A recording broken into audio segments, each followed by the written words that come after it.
biasa kita bertemu lagi. Hal yang sangat bersyukur dari Tuhan Yesus kita adalah di mana kita ini senantiasa menerima kebaikan darinya.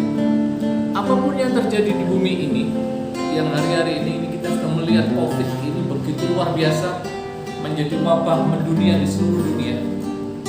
Begitu banyak hal orang berpikir, begitu banyak hal orang mulai memandang dan melihat, begitu banyak hal orang mulai ada yang berkata negatif, ada yang berkata positif. Semuanya adalah menjadi bagian dari kehidupan kita untuk melihat sebuah keadaan. Nah, ada satu hal yang hari ini kita akan pelajari, yaitu bagaimana kita cara pandang kita atau perspektif yang biasa kita sebut perspektif dalam hidup. Kita memiliki, setiap orang itu ada sebuah perspektif yang berbeda. Cara pandang kita bisa berbeda melihat segala sesuatu. Nah, cara pandang kita itu akan menentukan hidup kita kemana kita akan pergi. Cara pandang kita ini akan menentukan perjalanan kita berikutnya. Dari pikiran itu, dari cara berpikir akan menentukan cara pandang kita. Satu benda ketika kita lihat dengan baik dari satu sisi, maka akan berbeda dengan sisi yang lain. Nah, begitu banyak hal yang terjadi ketika kita melihat segala sesuatu yang terjadi. Ada satu contoh yang mungkin tadi saya sebutkan. Misalkan ada sebuah benda seperti kotak ini yang saya tunjukkan. Kalau kita melihat dari sisi ini, maka ada tulisan kabinet di depannya. Nah, banyak orang melihat dari segala sisi. Kalau orang melihat dari sisi yang sampingnya, maka yang sisi ini akan menjadi lebih pendek. Tadi kita dari sini lebih panjang. Tapi sementara kalau kita dari belakang, maka benda ini tidak ada apa-apa. Nah, banyak orang ketika melihat sebuah permasalahan kehidupan, perspektifnya begitu berbeda. Salah satu contoh ketika kita ada masalah, ada orang melihat dari sisi ini.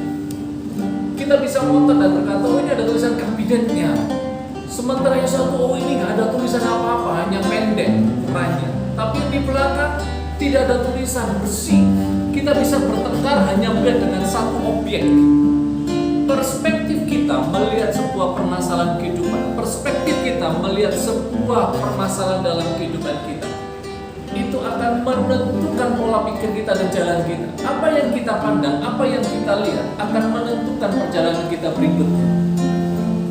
Nah, oleh karena itu, perspektif ini penting buat kita. Dengan cara apa kita memandang, maka disitulah yang akan menentukan perjalanan hidup kita. Di dalam satu kebenaran firman Tuhan, ada satu yang dikatakan demikian, Filipi 1 ayat 22. Tetapi jika aku hidup di dunia ini, pilihannya adalah begini. Itu berarti bagiku adalah bekerja memberi buah. Di dunia ini banyak pilihan.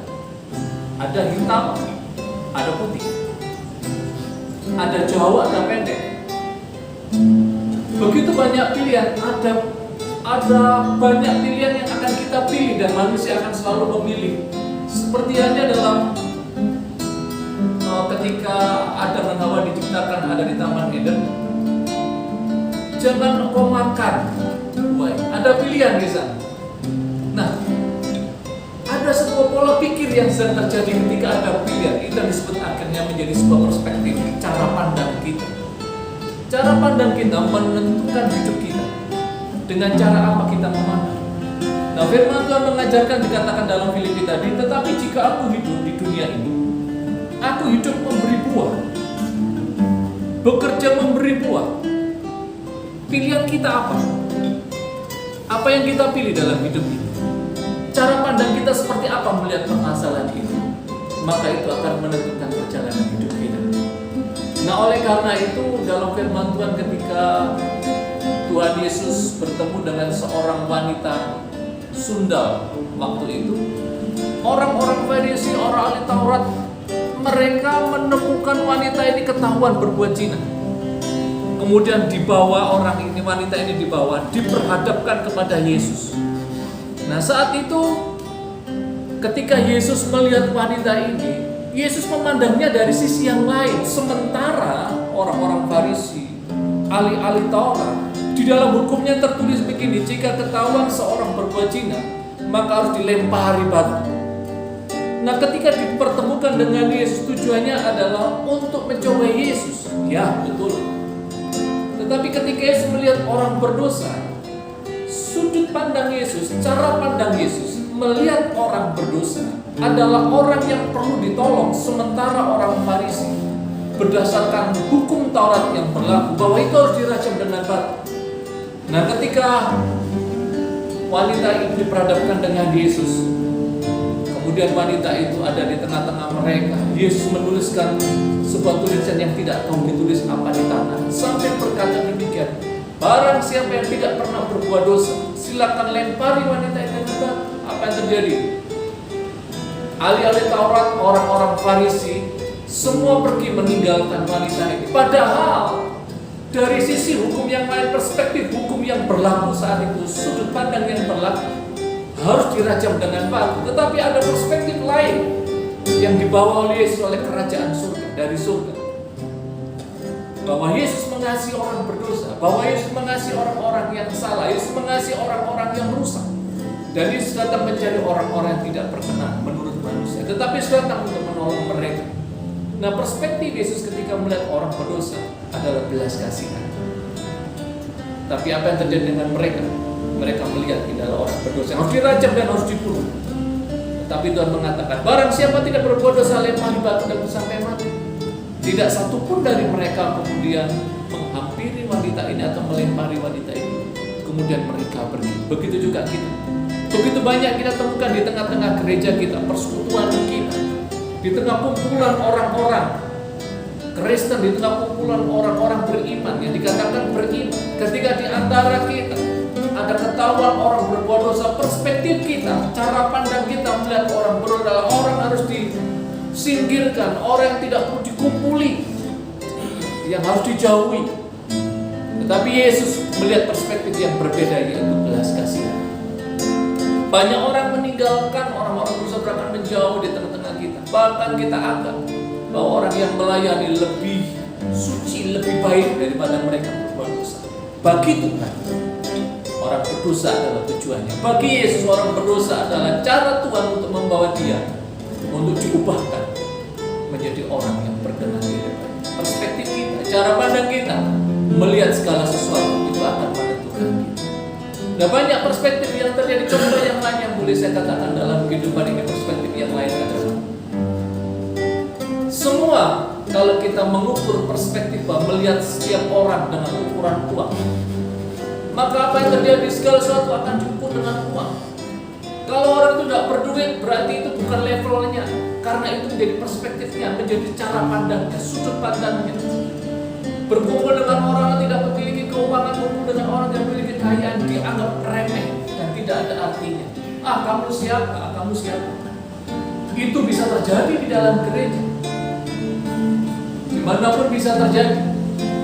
Tapi Tuhan tidak melihat dari statusnya, Tuhan tidak melihat dari kekayaannya.